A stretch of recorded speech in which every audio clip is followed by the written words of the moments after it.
So, hi, my name is Andrew, and this is my COVID story. So, right before the COVID hit, I had just left a full time job to kind of start my own business as a private contractor. And I was in that for maybe a couple weeks, and then COVID hit, and then everything got stalled. So now the project that I was working on, it got picked up and then it got stalled again. But now I'm back working, which is nice.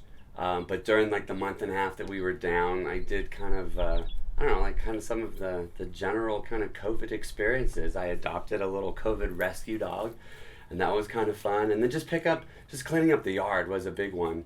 And then I picked up some random extra projects where I tried to like grow all these flowers and vegetables from seeds. None of it sprouted. And, I have potted plants that I started. I think I have two pots left that are survived. And the one thing I did kind of pick up in all this though was I got a reading habit back in place. So like before I go to bed, I probably read whether it's 5 pages or 50 pages. I get some type of reading done every night before I go to bed. So that was a positive thing. I think what this whole COVID experience has taught us is that you have to have a little hope for the future, but kind of rein it in and just kind of take one day at a time.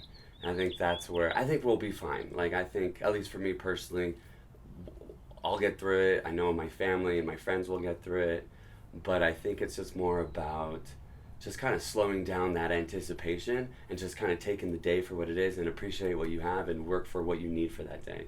I think the word non-essential was chosen just out of immediacy. That was something they needed to kind of decipher what people could have priorities and things. I think what we've noticed though, especially with the more, at least for me, the more I watch the news and learn about kind of what we're doing while in lockdown, so to say, there's so many things that we enjoy now that, like for example, just watching movies, or like for me, like I do a lot of work about older adult advocacy and older adult health. And big trends now are the fact that a lot of these people that are stuck home, particularly vulnerable populations like older adults, they're sitting home watching movies with family, telling stories through that.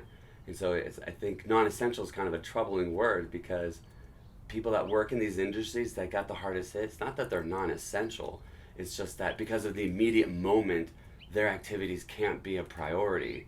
But what's interesting is the work that they do have become essential for our survival in like lockdowns and things. So there's got to be a better word to come with it. So it's kind of troubling, but I understand how it just kind of came about.